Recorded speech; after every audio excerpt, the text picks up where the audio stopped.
Buenas tardes a todos. Creo que sí me escuchan. Muy buenas tardes a todos ustedes. Los saluda Liliana Ferrer, cónsul general de México en Sacramento, California. Es un placer que nos acompañen una vez más en el coloquio histórico binacional 500 años de resistencia indígena, 1521, toma de Tenochtitlan, organizado para conmemorar la efeméride de agosto 13, fecha en la que se cumplieron 500 años de la caída de Tenochtitlan y del comienzo de la Nueva España.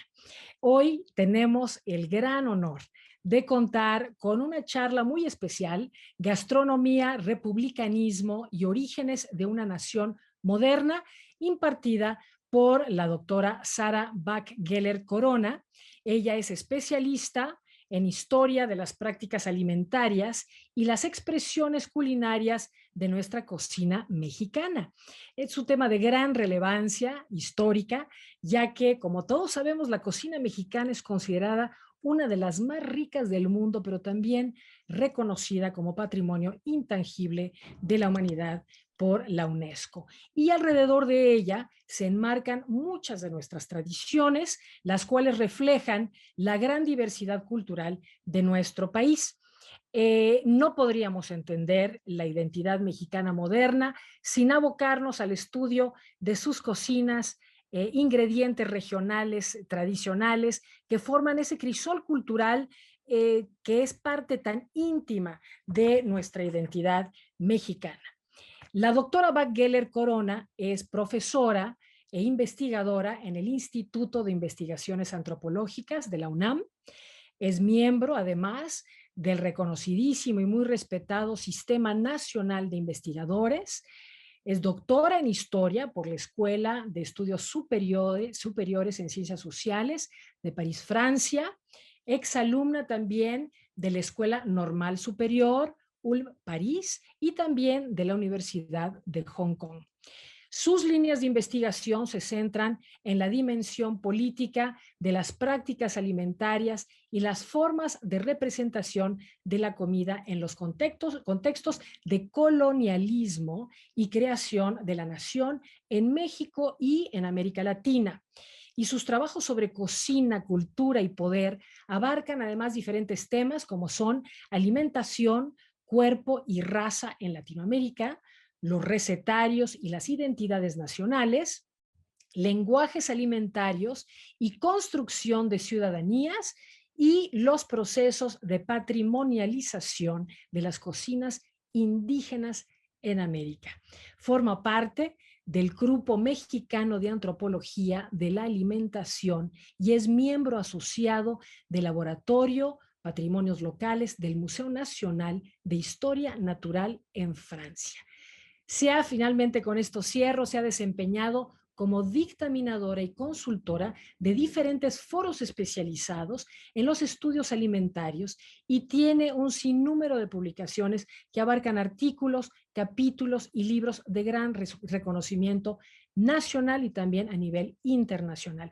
Yo en lo personal sí les quiero decir que es una gran suerte y un privilegio y un honor tener a una persona como Sara Bach-Geller acompañarnos en este coloquio, en esta serie de coloquios históricos en estas 2 semanas. Ya llegando casi al fin de estos coloquios históricos, no puedo pensar en mejor persona que nos deleite con el tema que abordará Sara. Muchas gracias, Sara, una vez más. Te mando un fuertísimo abrazo. Agradezco una vez más a mis colegas Yuriko Garcés y Juan Ruiz y Juan Carlos Ruiz por organizar estos coloquios históricos maravillosos. Y bueno, sin más, te cedo la palabra, por favor, doctora Sara Bach-Geller Corona. Muchas gracias por acompañarnos. Adelante, por favor. Pues muchísimas gracias, empiezo yo diciendo a la cónsul general Liliana Ferrer por esta invitación. Realmente me siento muy honrada de formar parte de este, bueno, maravilloso programa que han elaborado. Gracias también al equipo que ha organizado y con quien yo he tenido comunicación, a Juan Carlos Ruiz, a Yuriko Garcés. Bueno, realmente estoy muy agradecida por esta inclusión del tema de la alimentación en este programa fantástico que han concebido y que están llevando a cabo con tanto éxito. Y sí, es realmente con mucho interés y con mucho entusiasmo, diría incluso, que me uno a la iniciativa de ustedes por hacer de la alimentación, ¿no? Pensado en términos generales, la comida, la cocina, un tema prioritario para la reflexión de los acontecimientos históricos que estamos celebrando este año, ¿no? Los 500 años de haber acaecido la invasión española y los 5 siglos, diría yo, y seguimos contando, la verdad, de resistencia indígena. Estoy en efecto de acuerdo, ¿no? Que la alimentación no ha sido ajena a los conflictos de poder que han marcado la historia de nuestro país en los últimos 5 siglos. Hablar de alimentación, por supuesto, significa hablar de ingredientes, de gustos, de técnicas de cocción, de preparación, de formas de servir, de maneras de consumir, de gestos corporales al consumir los alimentos. Estos aspectos parecerían quizá a primera vista sumamente anecdóticos, ¿cierto? Y sin ninguna trascendencia social. Pero en realidad, y es, bueno, el propósito de esta charla es dar materia concreta, corroborable, para que podamos ver que esto en realidad son lejos de ser elementos accesorios de la historia política. Son en realidad claves valiosísimas para interpretar no solo los gustos y las sensibilidades gastronómicas, pero también algunos de los aspectos en realidad fundamentales para entender la organización y el funcionamiento de una sociedad.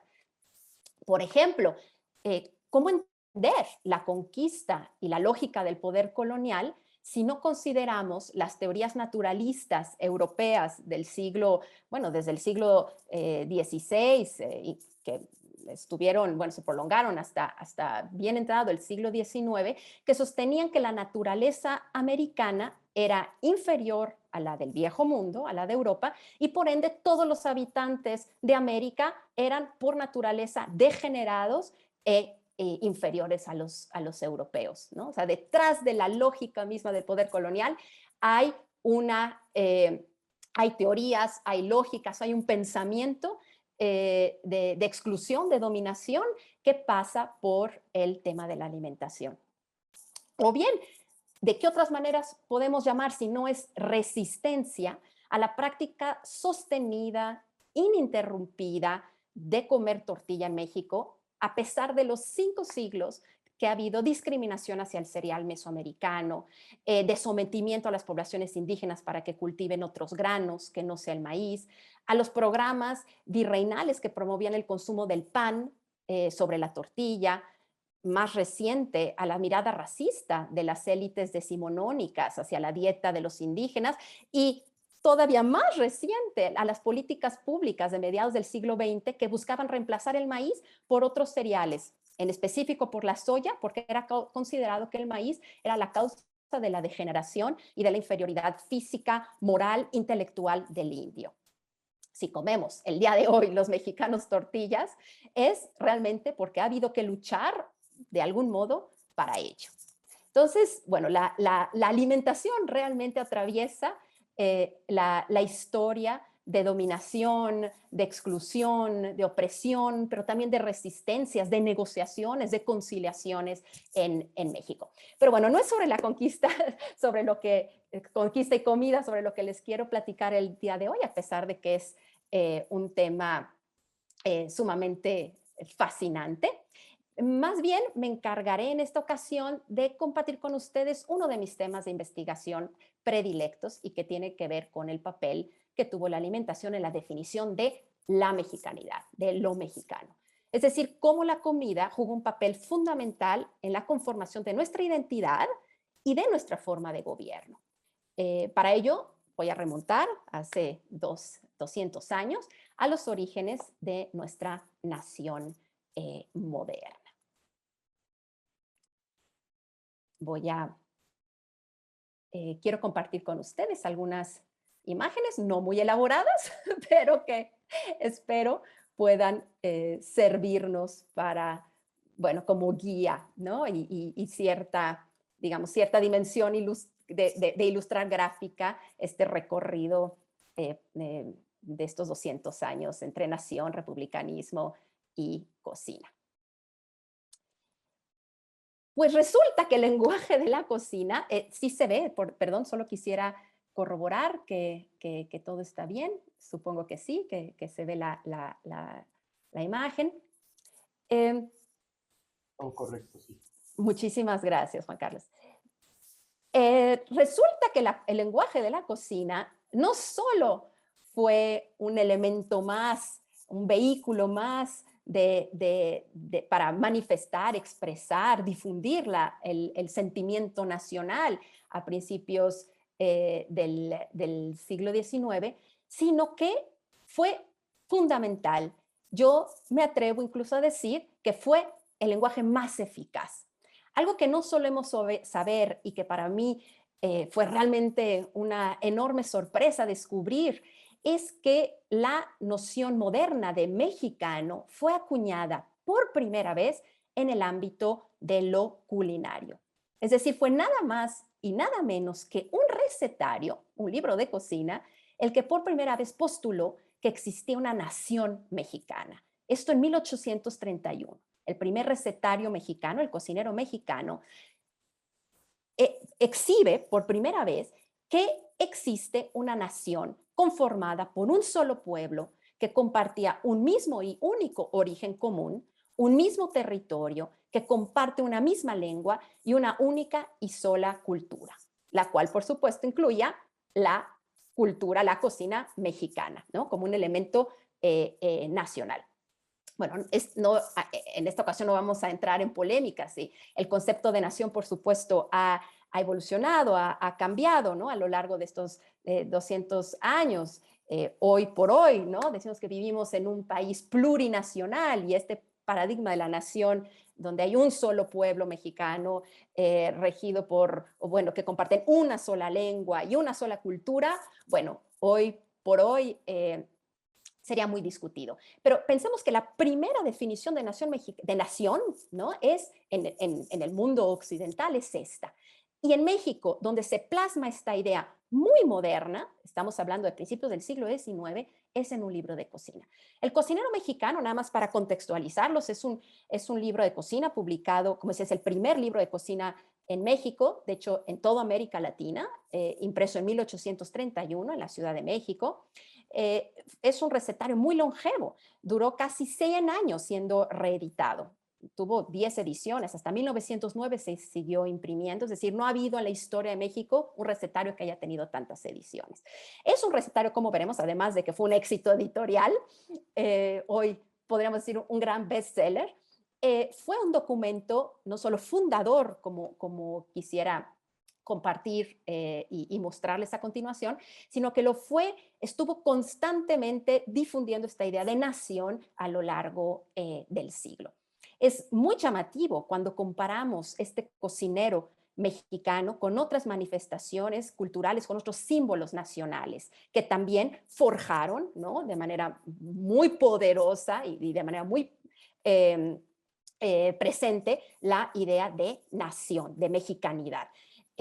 Comparémoslo, por ejemplo, con el himno patrio, ¿no? ¿Qué otro mejor símbolo del nacionalismo que el himno nacional? Bueno, si vemos las fechas, el himno patrio fue compuesto en 1854, es decir, pues un par de décadas después de que el cocinero mexicano salió a la luz.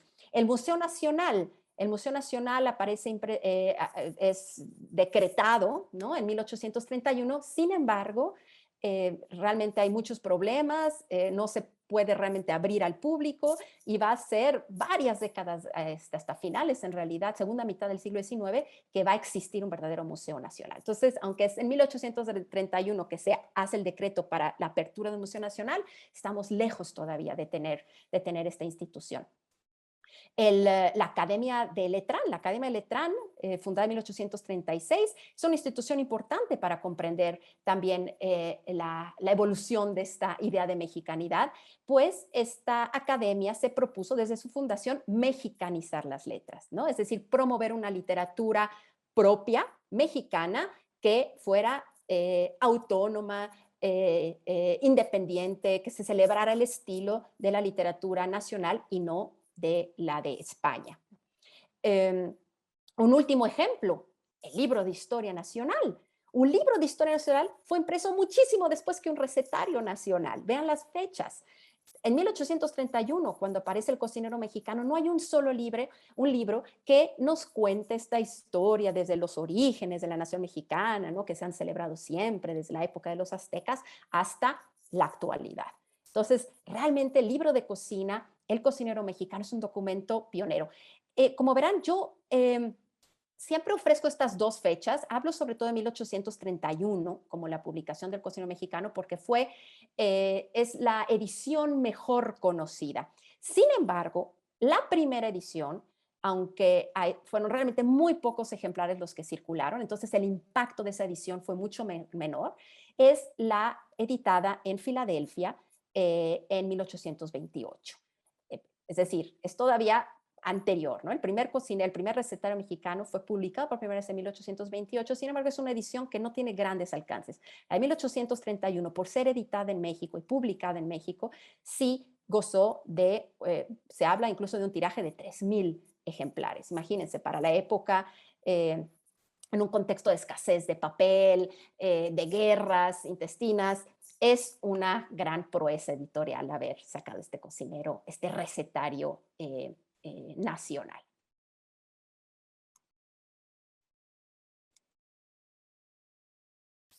Para dejar aún más claro el papel pionero en la formación de la nacionalidad de este recetario, podemos hacer una realmente muy breve genealogía de lo que ha significado mexicano, lo que significó previo al cocinero mexicano, que como acabo de decir, fue el primer documento, el primer registro donde se propone una definición moderna de lo mexicano. Esto quiere decir que no es que es la primera vez que vemos escrito el término de mexicano. Mexicano es una palabra que existe desde el siglo XVI, ¿no? Desde que llegan los españoles y, bueno, se castellaniza, ¿no? Se extiende el castellano en este país, bueno, en este territorio. Sin embargo, el término de mexicano significaba cosas muy diferentes previo a la publicación de este recetario. Sobre todo, podemos ver que son dos campos, digamos, semánticos los que vamos a ver desde el siglo XVI hasta bien entrado el siglo XIX en torno al concepto de mexicano. Por una parte, vamos a ver que mexicano se refería a los habitantes de la capital, de la Ciudad de México Tenochtitlan. Es el caso, por ejemplo, del poema de la grandeza mexicana de Bernardo de Balbuena, publicado en 1604. La grandeza mexicana, este poema, no habla de la grandeza de la República Mexicana, no habla ni siquiera de la grandeza de la Nueva España. Habla de la grandeza de México Tenochtitlan, de sus lagos, de sus valles, de lo hermoso de su arquitectura, de sus instituciones, de sus aves, etcétera, etcétera. Pero grandeza mexicana, mexicano se está refiriendo aquí a México Tenochtitlan. Lo mismo sucede con Civitas Mexicus Interior de Francisco Cervantes de Salazar. Se habla de la Ciudad de México Tenochtitlan.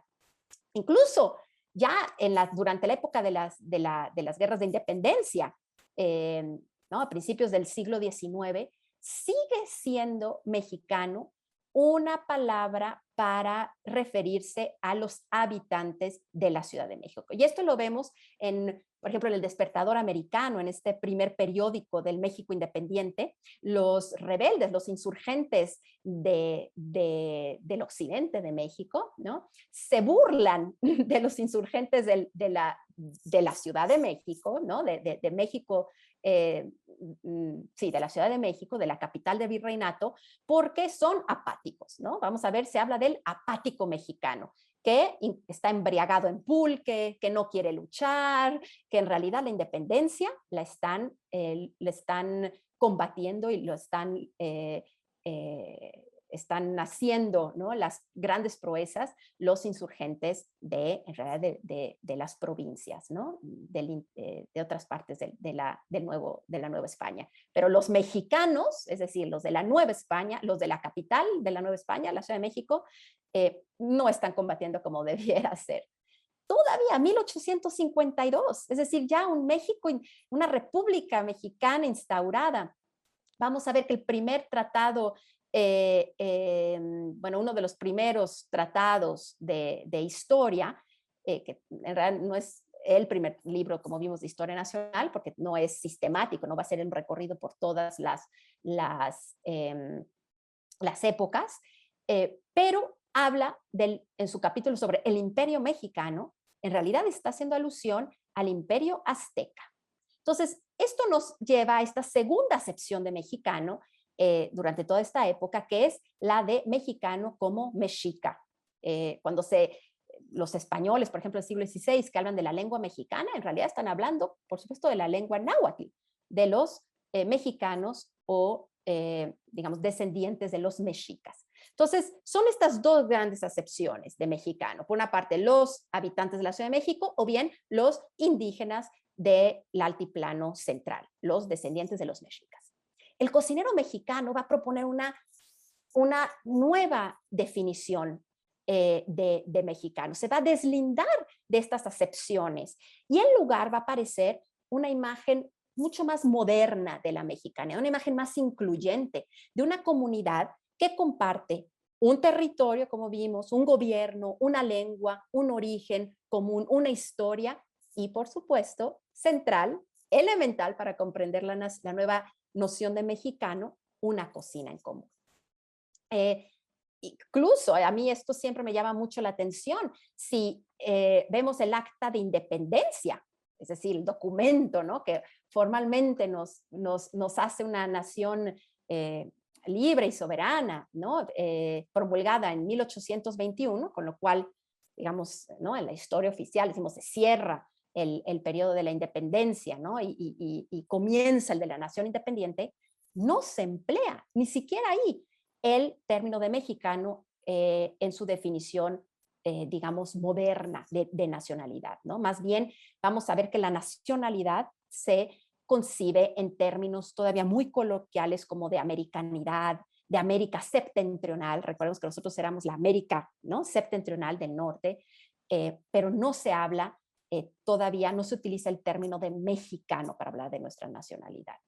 Solamente es en 1824, cuando se promulga la Constitución Federal de los Estados Unidos Mexicanos, que el lenguaje político va a acoger el adjetivo de mexicano en este sentido muy moderno. Sin embargo, si tenemos en cuenta que la primera receta donde se emplea la noción de mexicano en este sentido de incluyente, donde no es nada más cocina mexicana para hablar de la cocina de la Ciudad de México, ni por supuesto cocina mexicana para hablar de la cocina de los indígenas mexicas, ¿no? Muy despreciada en ese momento, sino la cocina de un pueblo, ¿no? Lo que se va constituyendo como lo que es ser México, ¿no?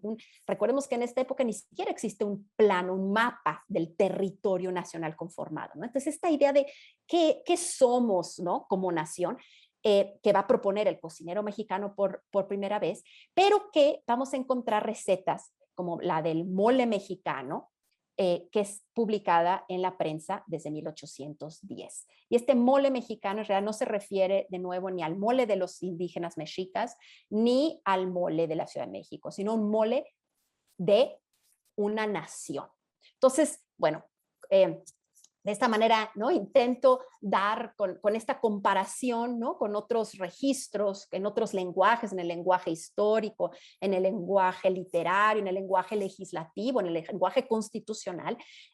Si lo comparamos con el lenguaje, la noción, ¿no? De mexicanidad que está empleando, en realidad que está proponiendo, que está concibiendo este recetario, es muy sorprendente, ¿no? Es realmente muy pionero y podemos ver la fuerza y el papel que está tomando este libro de cocina en la conformación de esta idea de nación moderna. Ahora bien, ¿cómo es que el cocinero mexicano incursionó de esta manera tan moderna en la definición de lo mexicano? Bueno, lo hizo a partir de tres, digamos, aspectos. Por una parte, al valorizar los productos nativos del país. El cocinero mexicano va a hacer un elogio de los alimentos, de los ingredientes que tenemos en este territorio, como una manera de promover el sentimiento nacional, ¿no? O sea, de nuevo, no está promoviendo los alimentos de la Ciudad de México, no está promoviendo los alimentos de los mexicas, tampoco está promoviendo desde una visión más colonial los alimentos de América, está hablando de una nueva dimensión territorial, pero también moral, pero también cultural, también simbólica, que tiene que ver con esto que vamos a llamar lo nacional. La lista de elogios es larga, ¿no? Se habla del frijol, de los grandes atributos que tiene el frijol y se burla de por qué los europeos dicen que les cae mal, ¿no? El frijol y que no sabe rico. Dice, bueno, el autor del cocinero mexicano es porque pues allá en Europa son de mala calidad, pero aquí este suelo nos ofrece, nos regala con los mejores frijoles que existen en el mundo, ¿no? Dice, entre nosotros, este frijol es muy aceptado y muy gustado. Ese entre nosotros del que habla el recetario es realmente muy, muy relevante, ¿no? Está haciendo alusión a una comunidad nacional, ¿no? A un colectivo que no existía hasta entonces. Está incluyendo a españoles, a criollos, a mestizos, a indígenas. Ese nosotros son estos nuevos mexicanos que pues hasta hace pocos años, ¿no? Seguían siendo, eran o indígenas o españoles, súbditos de la corona española, pero ahora entre nosotros, que en realidad se está creando en esta, digamos, en esta gramática en torno a los frijoles, ¿no? O sea, veamos el valor que adquieren estos frijoles para construir esta imagen de nueva comunidad política o cultural, ¿no? En este caso. El pulque aparece como un producto paradigmático de la cocina nacional, ¿no? Esta vez para mostrar que es una cocina muy coherente y que tiene todo un sistema lógico y congruente, ¿no? Esto para defender un poco la idea, ¿no? Contra esta mirada colonialista, ¿no? En el siglo XIX, europea, de que los bárbaros, los incivilizados comen por quitarse el hambre y se acabó. Bueno, el cocinero mexicano dice, no, hay toda una cultura, todo un sistema alimentario y de hecho el pulque va mucho mejor en este sistema que el vino, por ejemplo. Dice, en nuestra comida el pulque sirve para contrarrestar la grasa y el chile que caracteriza la cocina mexicana, mucho mejor que el vino, ¿no? Entonces está haciendo una defensa, claramente ahora podemos, ¿no?, ponerle el sello de nacionalista de nuestra cocina mexicana. Y el chile, qué mejor que el chile. Esta es realmente la bandera del cocinero mexicano como el ingrediente pues más característico de esta nueva nación, que, insisto, está apenas configurándose. A mí bueno, me gusta mucho, ¿no?, lo que dice el cocinero mexicano sobre el chile, burlándose, ¿no?, de los de los médicos europeos modernos que dicen, no, horrible el chile, cae muy mal, ¿no? Hace muy mal a la digestión, dice el cocinero mexicano. Los médicos modernos, habiendo ojeado malamente las obras francesas, obras médicas francesas, han declarado la guerra a los estimulantes, principalmente al chile, que según su método nuevamente establecido, debía desaparecer de entre las plantas vivientes. Dios nos libre de sus manos. Amén. ¿No? Como una oración hecha para proteger, digamos, en realidad defender, no está siendo muy sarcástico, defender el gusto nacional por el chile. ¿De qué otra manera es muy moderno el recetario nacional? ¿Y por qué, en realidad, más que hablar esta charla sobre el cocinero mexicano, por qué realmente es importante este documento, ¿no?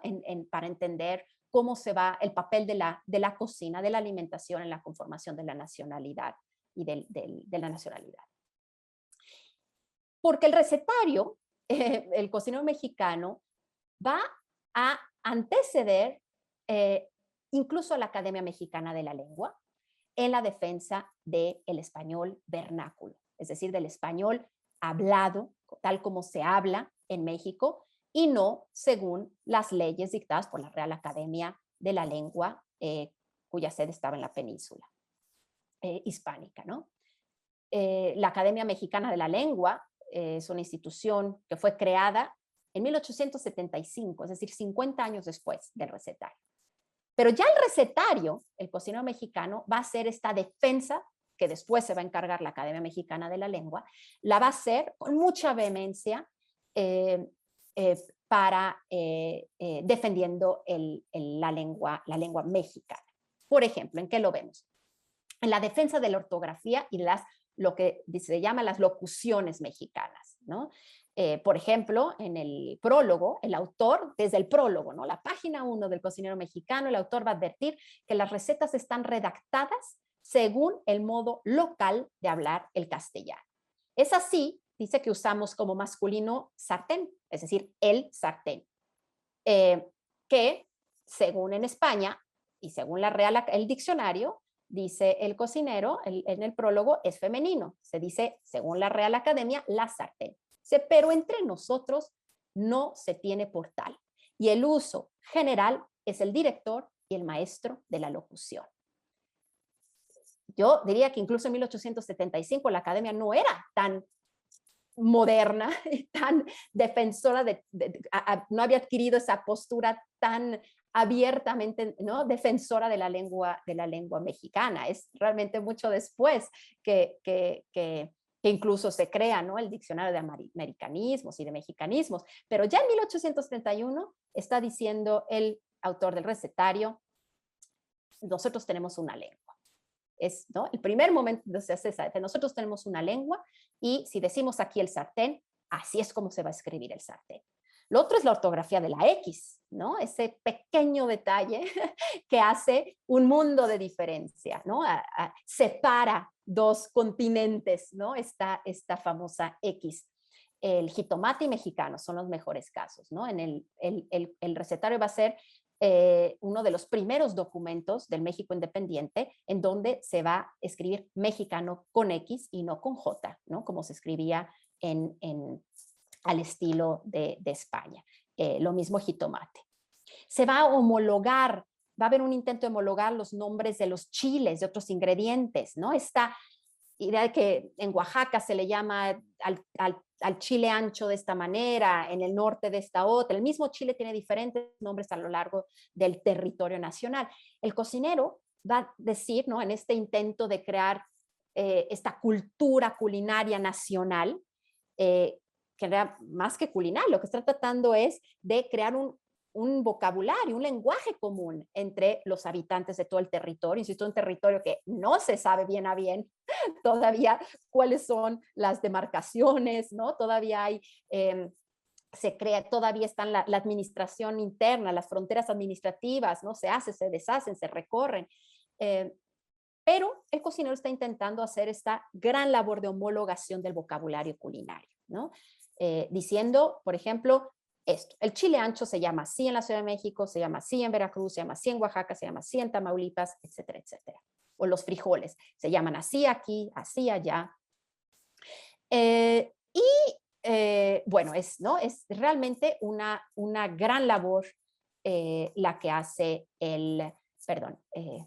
todavía no llego allá, el cocinero mexicano creando esta lengua común para los mexicanos que, bueno, resulta que esa primera lengua común se da para el ámbito de la cocina. Y por último, muy importante, este cocinero mexicano va a crear referentes históricos comunes.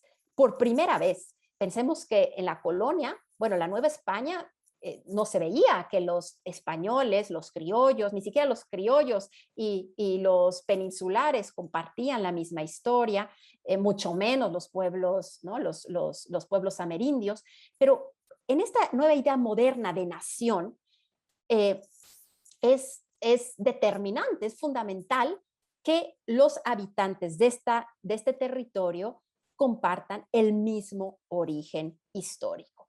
Y el cocinero mexicano va a hacer un esfuerzo impresionante y muy original, muy creativo para lograrlo. Insisto, no hay todavía un libro de historia nacional que nos diga que venimos todos de los aztecas y de los mayas. Es realmente una labor, ¿no? muy pionera la que hace el cocinero mexicano. Y lo que hace es, por ejemplo, aztequizar las recetas, ¿no? Va a crear de esa manera aztequizando, hablando, por ejemplo, de los xoconostles, los quiltoniles, los mezclapiques, el chico zapote, el ahuautl, el guazontles, como ingredientes, ¿no? del pasado azteca, va a crear una línea directa entre el pasado ancestral de la nación mexicana, y lo va a ubicar perfectamente en los tiempos de los aztecas, hasta el día de hoy, bueno, de aquel hoy. Entonces, esto va a reforzar esta idea de nación gloriosa, ¿no? A través de esta genealogía culinaria, vamos a encontrar, porque no hay otra genealogía, ¿no? Creada, bueno, en el plano religioso sí lo hay, pero hay pocas genealogías, digamos, que simultáneamente estén mostrando este origen ancestral glorioso de la nación mexicana, ¿no? Que por supuesto no es el de la corona española, no es el de los otros virreinatos de América, es el de la nueva nación mexicana. Claro que hay que digamos, señalar, precisar que si bien estas cocinas prehispánicas fueron utilizadas como sinónimo, ¿no? del pasado y del origen común de los mexicanos, todo lo contrario sucedió con la cocina de los pueblos indígenas contemporáneos, ¿no? No hay que negar que este cocinero mexicano, esta primera, ¿no? de edición, desprecia las cocinas de lo que llama su editor las tribus bárbaras, ¿no? de los indígenas contemporáneos. Esa cocina no conviene para las mesas decentes, ¿no? como dice el autor y editor de este recetario, Mariano Galván.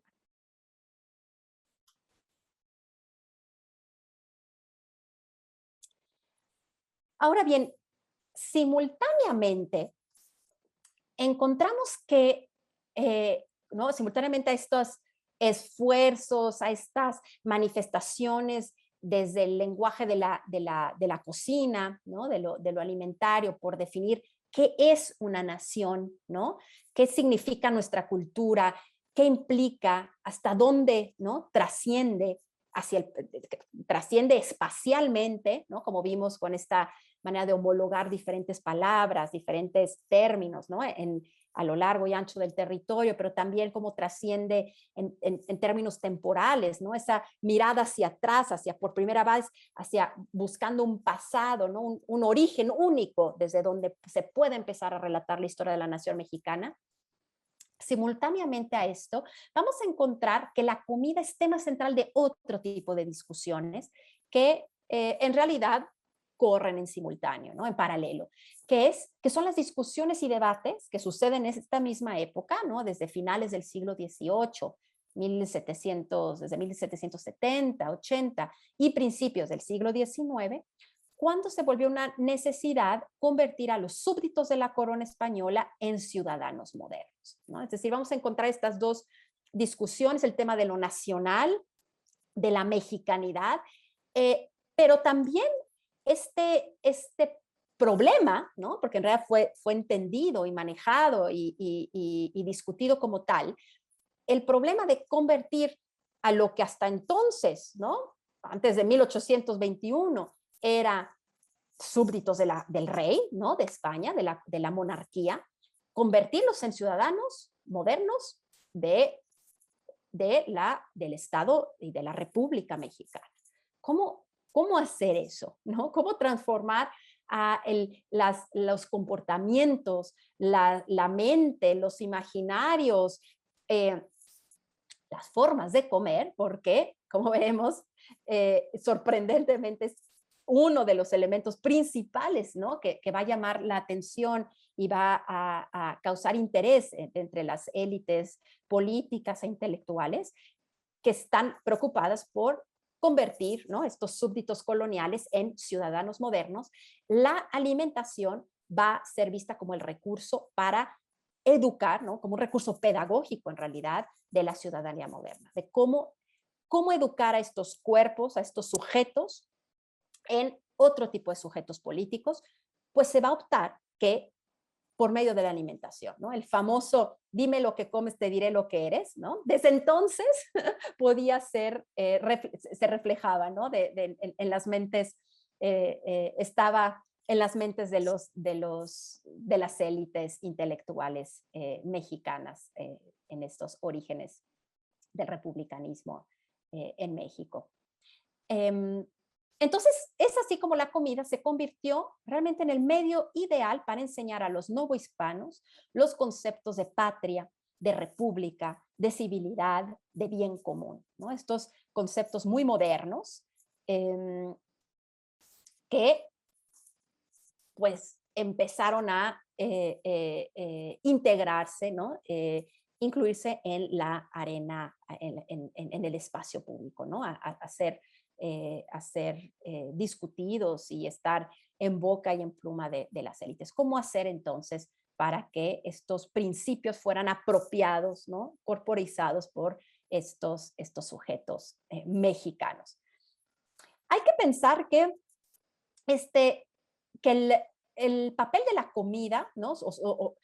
Más bien la relación entre comida, comensalidad y pensamiento republicano tiene antecedentes muy antiguos, ¿no? Que datan de la época clásica, ¿no? De la Roma antigua. Son ellos los primeros pensadores que van a hacer esta asociación entre el pensamiento y el régimen republicano y una forma de comer, ¿no? Esta idea de que según como un sujeto se alimente, es el comportamiento que va a tener ese sujeto, ¿no? Es una idea, bueno, que la antropología estudia, ¿no? Y también la historia en diferentes momentos, ¿no? Y en diferentes culturas. Esta idea muy universal, ¿no? De que el alimento va a tener repercusiones, la forma y la calidad y la cantidad y las sustancias con lo que uno se alimenta, va a tener un reflejo en nuestro comportamiento, incluso en nuestra moral, en nuestro comportamiento hacia los demás. Cicerón, por ejemplo, es el primero que acuña el término de convivium, ¿no? De ahí viene nuestra palabra convivio, como el momento no solo de comer, es decir, de ingesta de alimentos para poder sobrevivir y que se me quite el hambre, sino como un momento donde por supuesto se ingieren los alimentos, pero a la vez hay relación social, ¿no? Esta idea de comer y al mismo tiempo establecer contacto social y vínculos sociales es promovida por Cicerón, ¿no? Como parte de esta pedagogía también republicana. Platón decía, bueno, para ser realmente congruente, ¿no? con la república, hay que ser sobrio, frugal al momento de comer, ¿no? Platón decía que el arte de la cocina es un arte que engaña, como el arte de la retórica, por cierto, del hablar bonito. ¿no? El cocinar bonito engañan al individuo.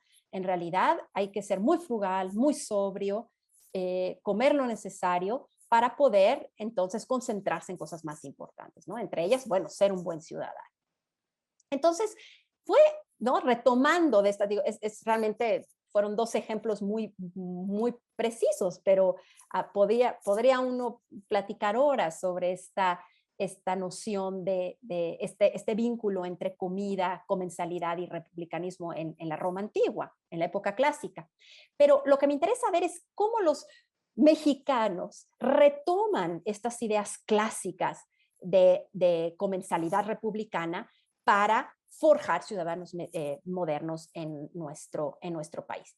Y fue precisamente la mesa donde se buscaba fomentar estos principios republicanos. Entre otros, no quiero decir que todo la pedagogía y toda la nueva difusión de estos, la difusión de estos principios y virtudes republicanas se dio simplemente en discusiones que tuvieran que ver con la alimentación, pero sí fue muy importante. De hecho, de los primeros libros de texto que se crearon para las escuelas en México, siempre venían, era realmente esencial, digamos, son partes fundamentales del contenido de estos libros, cómo un niño debe de comer, cómo se debe de sentar a la mesa, cómo debe de comportarse con los demás que están sentados en la misma mesa. Esto en los libros de texto, en las escuelas, ¿no? Era algo que tenía para poder crear ciudadanos y mostrar estas virtudes, estos principios de la república. Había que, era sumamente eficaz hacerlo a través de la mesa, ¿no? Del arte de la mesa, o más que el arte, el comportamiento de la mesa. Por ejemplo, en la mesa es donde se podía promover esta idea de lo filial, ¿no? De la igualdad entre individuos, ¿no? Que es muy propio del pensamiento republicano, ¿no? Opuesto a lo que podríamos llamar un modelo más aristocrático o colonial, ¿no? Donde en la mesa se hace un acomodo por jerarquías sociales, ¿no? De hecho, no comparten la mesa distintos estratos sociales. La mesa republicana, ¿no? Esta idea de republicanismo que se promueve a través de la mesa, promueve lo contrario, promueve la igualdad entre los que están compartiendo. El hecho que estén compartiendo alimentos los hace iguales, ¿no? Esta idea que es la que en realidad está detrás de la noción de ciudadano también, ¿no? Son todos iguales ante la ley.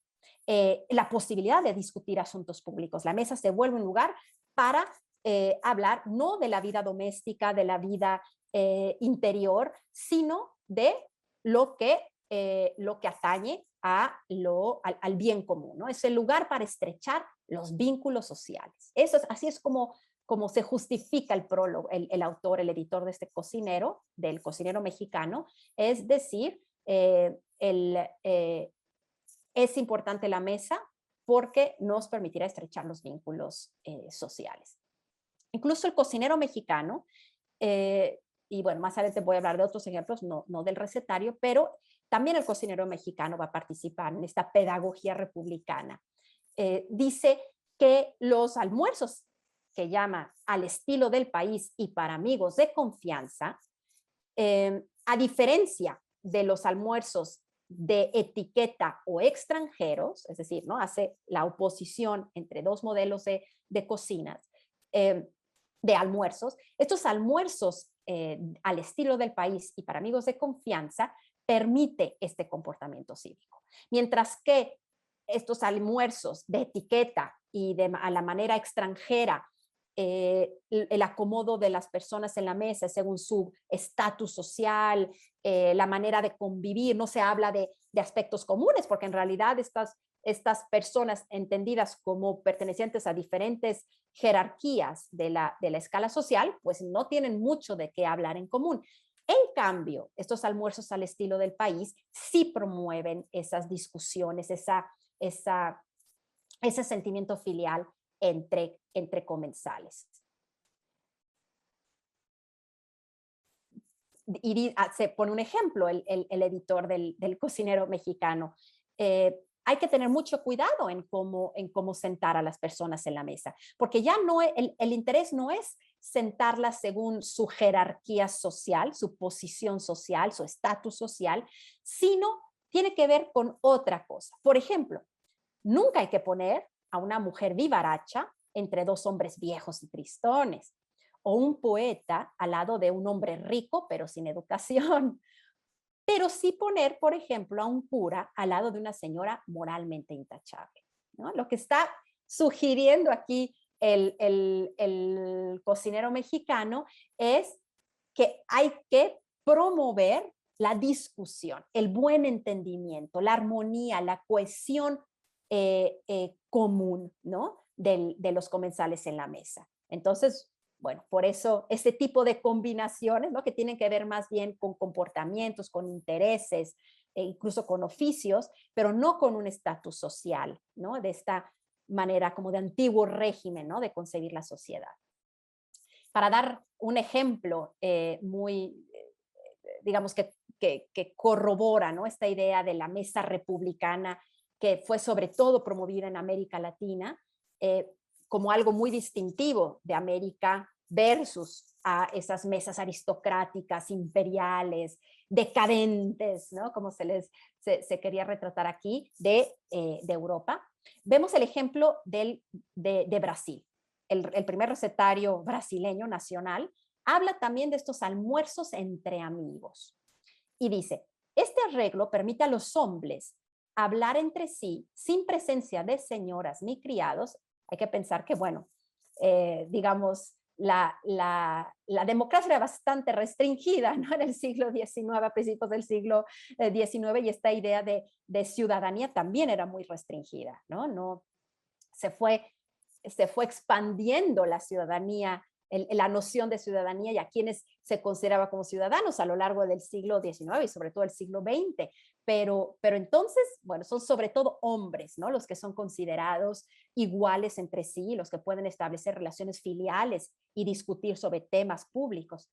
Pero dice, este arreglo de mesa permite a los hombres hablar entre sí sin presencia de señoras ni criados. Por eso favorece la libre discusión entre amigos. Y por esta causa también se suprimió toda ceremonia relacionada con esta comida, ¿no? Esta idea de que son mesas, las mesas latinoamericanas más frugales, más sobrias, entre iguales, sin tanto ceremonial aristocrático.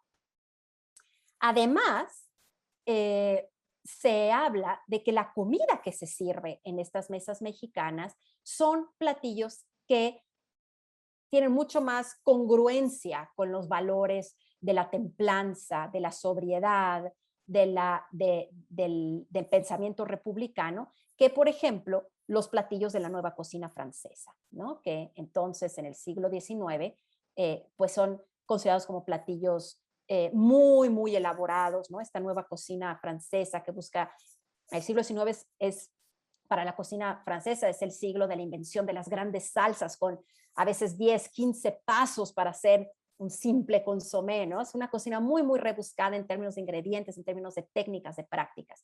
En cambio, la cocina mexicana, muy, ¿cómo se es? Condimentada, ¿no? Bueno, con mucho chile, ¿no? Muy cargada de picante, permite forjar el carácter del ciudadano. En lugar de estas cocinas tan rebuscadas, tan condimentadas como las cocinas europeas, que en realidad crean personas pasivas, indigestas, afeminadas, lo que para la época, ¿no? era un gran, bueno, una manera, ¿no? de despreciar a los hombres, a los individuos. Y esto iba aparejado con la idea de que los alimentos que fueran de dura digestión, ¿no? Es decir, como el chile de la cocina mexicana, el maíz, las tortillas, forjaban ese carácter de ciudadano, trabajador, ciudadano, responsable, productivo y interesado en el bien común. Hay una frase, en realidad es la frase de Rousseau que va a retomar Simón Bolívar, cuando hacía sus campañas en las revoluciones, ¿no?, de independencia, dice: la libertad es un alimento nutritivo, pero de dura digestión. Se necesitan estómagos muy sanos para soportarla, ¿no? Se ve ahí ese vínculo de la idea entre una comida dura de digerir, en realidad, donde el estómago tiene que trabajar, el organismo tiene que trabajar para poder absorber estos nutrientes de la comida. De la misma manera, ¿no?, se habla del régimen republicano. Hay que trabajar, hay que esforzarse para poder obtener lo más preciado que puede ofrecer ese régimen, que es la libertad, ¿no? Bueno, a mí me parece bellísima la idea, si la pensamos, ¿no?, en su sentido metafórico de lo, y que expresa muy bien, ¿no?, esta relación entre lo político y lo alimentario. Y ya para acabar, Fernández de Lizardi, ¿no?, mejor conocido como el pensador mexicano, este hombre polifacético, intelectual, hombre de ciencias, interesado también en la astronomía, es decir, periodista, ¿no?, del México independiente, va a promover la idea que la comida mexicana, por ser dura de digerir, ¿no?, y en especial se va a referir a los alimentos sobre todo indígenas, ¿no?, consumidos por los indígenas, la tortilla en particular, pero también hablar de las verduras, los alimentos crudos. Eso es positivo para formar ciudadanos modernos. Entonces, Fernández de Lizardi, en su periodiquito, ¿no?, que se llamaba El Pensador Mexicano, va a hacer muchas alusiones y promover continuamente que los mexicanos, estamos hablando de las primeras 2 décadas del siglo XIX, ¿no?, realmente México se acaba de independizar, dice, para que podamos entrar, ¿no?, a ser ciudadanos modernos y crear otro tipo de sujetos, que no seamos ya, dejemos de ser los súbditos coloniales, hay que cambiar nuestra dieta y hay que comer lo que comen los indígenas, porque, siguiendo esta idea, los alimentos duros de digerir son los que nos van a hacer trabajar y nos van a hacer mejores ciudadanos. Y por último, nada más, digamos, en este esfuerzo, ¿no?, de ver, en este intento, perdón, ejercicio de ver este panorama, ¿no?, en México, de cómo se relaciona, cómo la comida fue un lenguaje importante para pensar, incluso, no solo para promover el republicanismo, pero para pensar las ideas republicanas, para definirlas, para irlas concibiendo.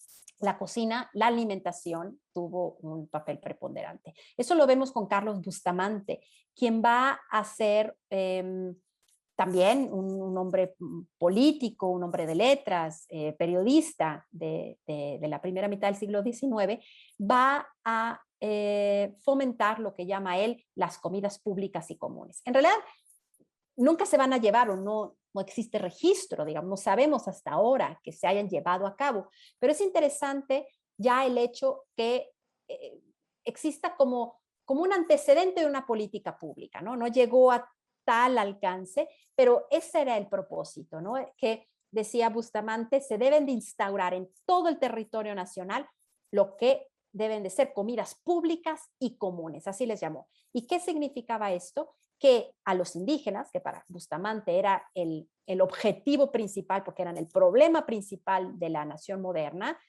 hacer que los indígenas dejaran de ser indígenas y se volvieran en ciudadanos modernos, se volvieran ciudadanos. ¿Cómo transformar esa situación? Decía, a los indígenas hay que hacer que se sienten en la mesa, aprendan las leyes, las reglas de urbanidad, ¿no?, con la vajilla, usar los cubiertos, que se hable español, para que también, imposible que se conviertan en ciudadanos si no hablan una lengua, si no hablan el español. Digamos, estamos muy lejos de esta idea, ¿no?, de las naciones plurinacionales, ¿no?, de los estados plurinacionales, del respeto a la pluralidad y a la diversidad de lenguas. Se entiende a principios del siglo XIX que la única manera de acceder a la ciudadanía es adquiriendo reglas, ¿no? Los comportamientos de la sociabilidad occidental, que incluye el de la comensalidad, que se hable español y que en esas comidas públicas y comunes se les sirva carne y pan de trigo, ¿no? Que sustituya sus alimentos más bien de tipo vegetal, donde predomina sobre todo lo vegetal y se come poca proteína animal y, por supuesto, decía Bustamante, mucho mejor el pan de trigo que la tortilla de maíz. Entonces, Fernández de Lizardi y Bustamante, ambos, ¿no? Digamos, propulsores de los principios republicanos, de los valores republicanos en México, van a apostar por dos modelos diferentes, ¿no? Uno promoviendo los alimentos de tipo indígena y otro más bien una alimentación y una sociabilidad, una comensalidad más bien occidental.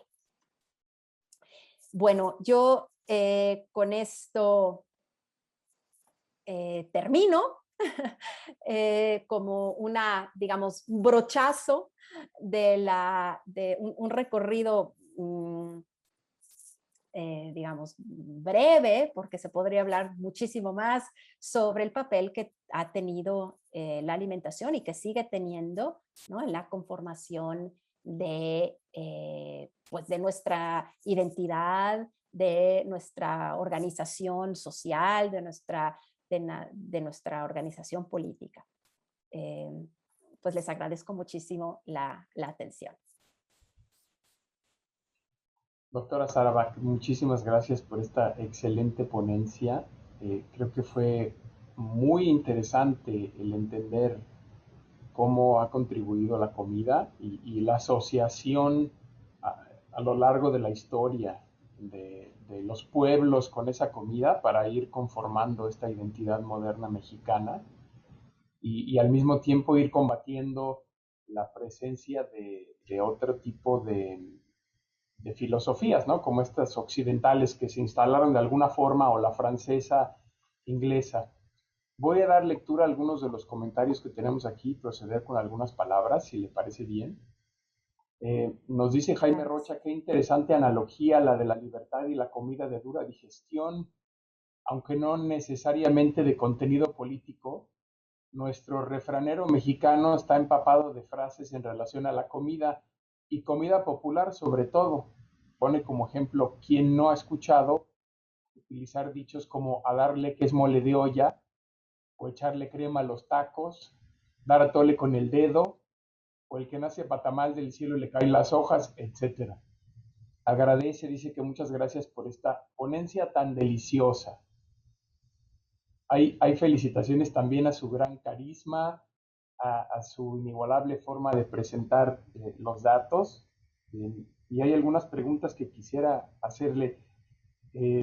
Nos preguntan, sabemos que los mexicanos tenían intercambios con otras partes del mundo, por ejemplo con China, con Filipinas, etcétera, ¿no? ¿Se incorporan estos primeros recetarios elementos o ingredientes internacionales? Pues es excelente pregunta. En realidad no.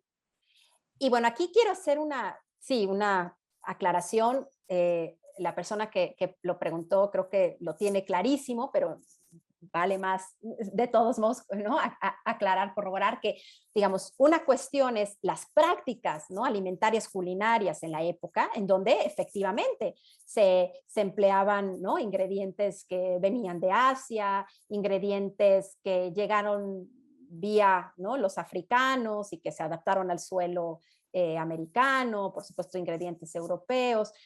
Pero otra cosa es la representación que hace, ¿no? La selección que hace, la imagen que quiere dar el primer recetario nacional, ¿no? En México, donde hace una selección de las recetas.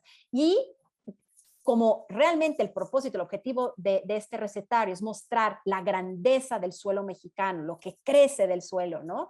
de México, las técnicas propias, ¿no? de la cultura, de la cocina mexicana, hizo una selección muy cuidadosa, ¿no? Entonces son sobre todo los frijoles, el pulque, ¿no? El maíz, el chile, los ejotes, el jitomate, lo que va a aparecer como ingredientes de estas recetas, ¿no? Aunque llama la atención, eso es algo que yo siempre sigo preguntándome, hay una receta que se llama de barbacoa africana, que está ahí como, pues digo, nadie entiende muy bien qué hace esa receta, ¿no? En ese cocinero de cocina mexicana, eh, pero bueno, ¿no? Ese es el único que llama la atención. Y segundo, nada más también aclarar que esta es la primera edición. Las ediciones subsecuentes del cocinero mexicano van a estar a cargo de un editor francés. Y ahí vamos a ver que se anexan recetas francesas al recetario mexicano, en las ediciones, digamos, posteriores. En esta que mostró usted, decía mexicano todavía con J, que es interesante. Entonces, no sé si fue la de Pensilvania o qué pasó. Sí, ahí tuve yo, perdón, un desliz, usé una imagen que en realidad es, porque la imagen es muy llamativa, mucho más, ya de la tercera edición del cocinero mexicano, que se llama El Nuevo Cocinero El Mexicano. nuevo, Y exactamente. esa es una edición ya hecha por los franceses. Y entonces van a volver, ¿no? A la J, van a incluir estas recetas francesas. El primer recetal cocinero mexicano sí es, ¿no? Aparece con X, y en realidad no tiene ninguna ilustración, es un pequeño, son 3 tomos pequeñitos, ¿no? Es otra, Es es otra edición, muy es la primera edición. interesante. Esto que comenta de la receta de la barbacoa africana, digo, no tengo una respuesta, pero hemos estado viendo que en determinado momento de la colonia española quizá había más africanos en México o en lo que era la Nueva España que españoles. Entonces, yo creo que eso quizá haya sido reconocimiento a esa comunidad que de alguna forma también se quería incluir en la identidad nacional, ¿no?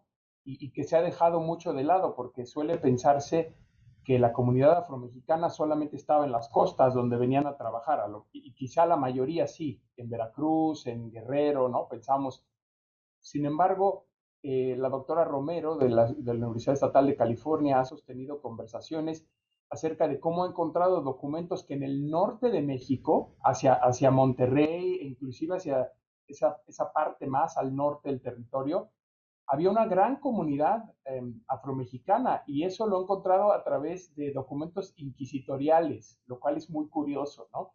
Que dan testimonio de cómo se vivía en esa sociedad. Entonces yo creo que quizá por allí venga esta inclusión, no sé, pero ya me dieron ganas de buscar alguna de esas Sí, ediciones. es cierto, pero ese es un gran punto, Juan, lo del el tema de lo afromexicano, ¿no? Que está completamente invisibilizado en los recetarios, diría yo, de hasta hace 15 años, ¿no? Realmente es con este nuevo paradigma de la nación multicultural, ¿no? Que empiezan a surgir estas otras, digamos, Inclusive si identidades. pensamos en cosas que ya suelen pertenecer al menú mexicano, aunque no son propiamente de origen mexicano, como podría ser el café, ¿no? Todos nos Ujú. tomamos un café, o en la zona veracruzana de los Portales, el famoso café de los Portales, ¿no? El café de altura de Veracruz, pues es una cuestión que viene de Etiopía, ¿no? Viene domesticada de África. Entonces, esa fue una incorporación. Y otro comentario que quería hacer también con relación a que después las otras ediciones las hicieron franceses, como comenta, me viene dos recuerdos. Uno es que yo soy admirador de Sor Juana, quien hizo también un recetario en el cual recolectó ya en aquel entonces comida que podemos identificar con influencia 100% mexicana, ¿no? Algunas cosas con jitomates y cosas que no existían en el viejo mundo, pero ya viene esa idea del mestizaje como lo mexicano, es decir, como lo del nuevo mundo, ¿no? No propiamente como lo señala el cocinero mexicano, esa mexicanidad tal cual con la palabra, pero sí como la fusión de algo que empieza a ser distinto a lo que era en el viejo mundo por la inclusión de todos los nuevos elementos en el nuevo mundo. Ya se recoge desde el siglo XVII en ese recetario algunas recetas interesantes de Sor Juana. Absolutamente, y también ese es un tema muy interesante y me permite también digamos, ahondar un poco más en lo del recetario del cocinero mexicano, estas recetas, ¿no? Coloniales, que como muy bien describiste tú, son recetas que se emplean elementos, ingredientes nativos, ¿no? De aquí, pero que las técnicas pueden ser españolas, o incluso a veces los nombres de las recetas, ¿no? Albóndigas a la española, o ¿no? Sopa aragonesa, o qué sé yo. Esas recetas van a trasladarse al recetario al cocinero mexicano. Digo, finalmente esa es la cocina, ¿no? Que se hace en el país, pero sistemáticamente el editor del cocinero va a borrar todo lo que sea alusivo a español, Castilla, ¿no? Todo lo que tenga que ver, gachupín, criollo, todo lo que tenga como alguna reminiscencia a la colonia y lo va a sustituir por mexicano, ¿no? Entonces las mismas, por poner un ejemplo, albóndigas, ¿no? A la española se van a volver albóndigas a la mexicana, ¿no? Es también este intento de nacionalizar esta cocina que, como tú bien dices, ya era una cocina muy mestiza, ¿no? Durante la época colonial. Simplemente faltaba ser explícito, ¿no? En su mexicanidad, en el término de lo mexicano. Y otro comentario que también me viene un poco como recuerdo es que cuando yo era niño mis abuelos me hablaban mucho que en realidad es de origen venezolano, pero hablaban mucho del famoso manual de Carreño, de las buenas costumbres, ¿no? Que quizá, lo pensaba yo, decía, bueno, sería antagónico a lo que hablaba con el pensador mexicano, que era deshacer esto de las estructuras sociales en la mesa para que todo el mundo se viera igual. Sin embargo, después habló de Bustamante, que tenía la misma idea republicana y quería de alguna forma homogeneizar a través de las buenas costumbres, de incorporar lo que él consideraba eran, no sé, costumbres inferiores, quitarlas y sustituirlas. Y el manual de Carreño, que hasta la fecha se sigue utilizando en algunos lugares, si bien tiene un cierto clasismo también en la estructura social, creo que tenía ese ideal de decir, bueno, que todo el mundo sepa lo que es correcto hacer en la mesa o lo que no es correcto, lo que se considera, que es interesante porque también tiene las influencias francesas, inglesas en él, como estas nuevas ediciones del cocinero mexicano. Entonces, yo creo que hablamos de Simón Bolívar y de su idea de libertad y de la digestión, pues allá por esas tierras venezolanas fue donde empezó eso del manual de Carreño, ¿no? Que es interesante para unirlo ahí los dos, ¿no?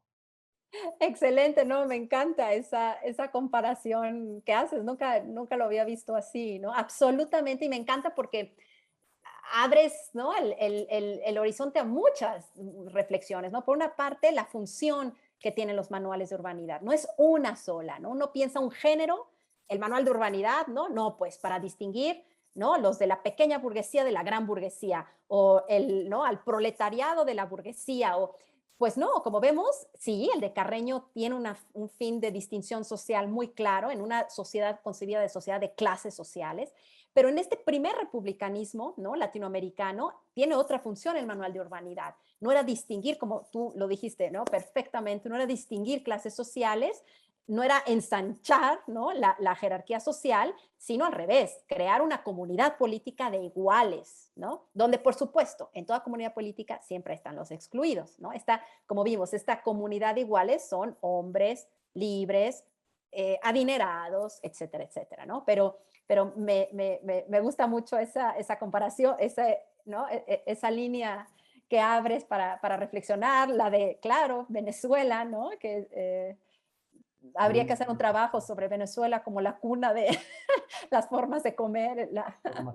en América Latina. Nos pregunta la cónsul Yuriko que si esos primeros recetarios incorporaban elementos de los estados del norte, ya que en aquel entonces, pues California, Texas, Nuevo México eran parte de la Nueva España y de ese México independiente, ¿no?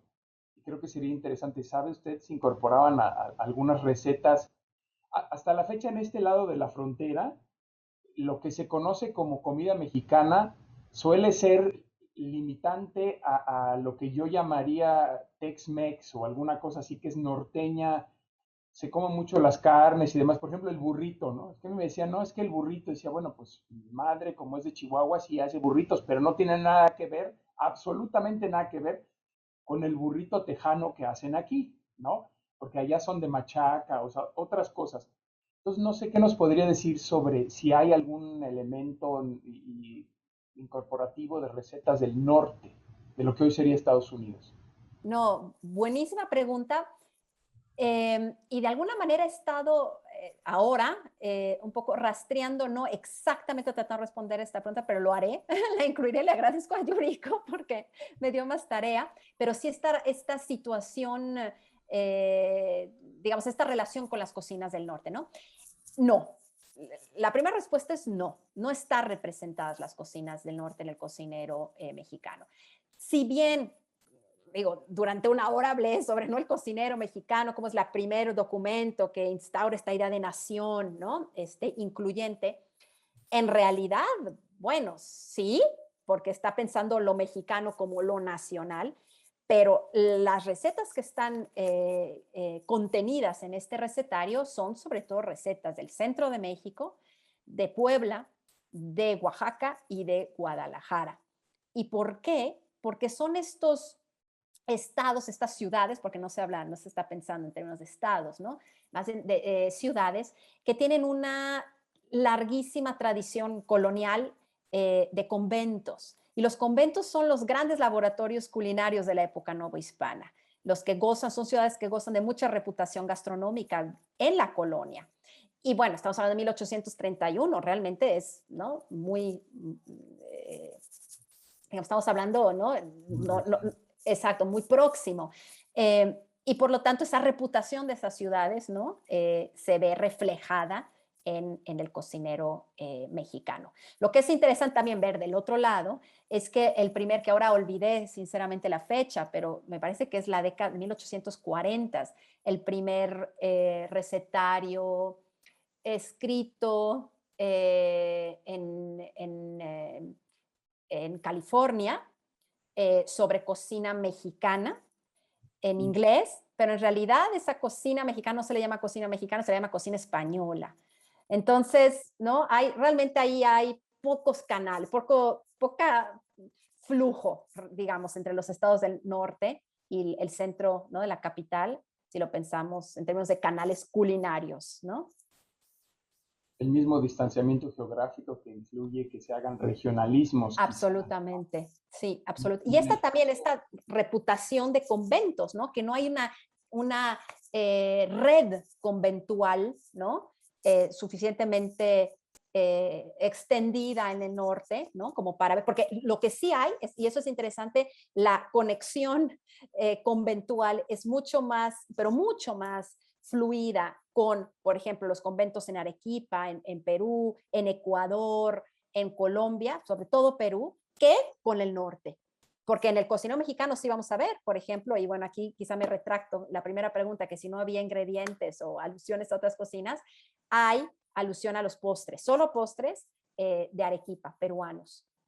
Y esto tiene que ver, bueno, en mi hipótesis, en los trabajos que he hecho, que era por la red conventual, ¿no? El cocinero mexicano finalmente se nutre de recetas, no totalmente, pero en gran medida, de recetas que provienen de las monjas.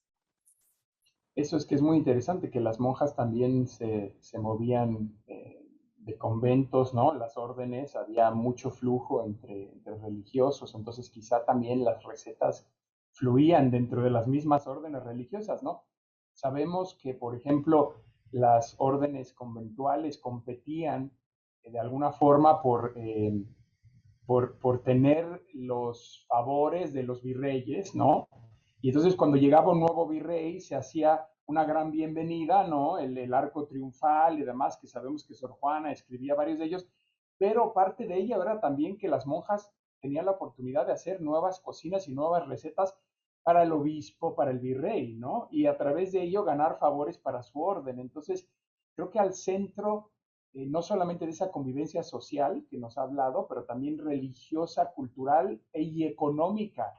Estaba eso de la comida como centro de socialización a diferentes niveles y estructuras, ¿no? Son temas fascinantes, en verdad. Voy a dar lectura a Absolutamente de acuerdo con lo que dices. comentarios.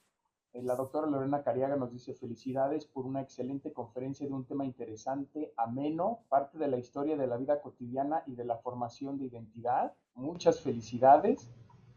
La cónsul general Liliana nos dice: muchas gracias, doctora Sara Bach, por esta extraordinaria charla. ¿Qué mensaje nos puede dar sobre el valor y la importancia de la unidad nacional y cómo la gastronomía puede ayudarnos a ser más unidos como mexicanos hoy? Es una pregunta. Wow, sí, es una hermosa pregunta y que me encantaría reflexionar. Creo que amerita, ¿no? Mucho más, sí, detenimiento, ¿no? Y reflexión, pero me gusta porque yo creo que sí, en primer lugar, la alimentación, deseo, bueno, ha sido un lenguaje, un espacio donde se pueden ver tensiones, ¿no? Y conflictos, ¿no? De poder, conflicto de intereses, ¿no? En nombre de la alimentación se ha sometido, se ha dominado, se ha excluido, pero también la alimentación es un vínculo, ¿no? A través de la alimentación se crean reciprocidades, se fortalecen reciprocidades, solidaridades, la hospitalidad, ¿no? No tiene mejor reflejo, mejor manera de expresarse que a través de la cocina. Yo creo que sí, la alimentación, ¿no? Puede, y quizá más la alimentación que en sí solamente la gastronomía, nos puede hacer una sociedad mucho más incluyente, unida, ¿no? Cohesionada, como mencionaba la cónsul. En primer lugar, haciéndonos visibilizar y reconociendo la diversidad que existe, ¿no? Yo creo que eso es lo primero. Digo, sí es fascinante, ¿no? Esta historia de la cocina, del cocinero, del recetario, de la cocina nacional como el elemento fundador de la idea de la nación, pero creo que ya en estas épocas es importante visibilizar que no existe una cocina mexicana, como no existe una cultura mexicana, ¿no? O una forma de ser mexicano. Yo creo que lo que nos hemos dado cuenta, ¿no? Lamentablemente desde hace muy poco, es que es en la riqueza y en la diversidad de este país, de esta nación, donde podemos obtener los mejores claves para la convivencia, ¿no? Que tenemos. Y eso implica reconocer diversidad de formas de comer, diversidad de ingredientes, diversidad de costumbres. Creo que también alejarnos de estereotipar, ¿no?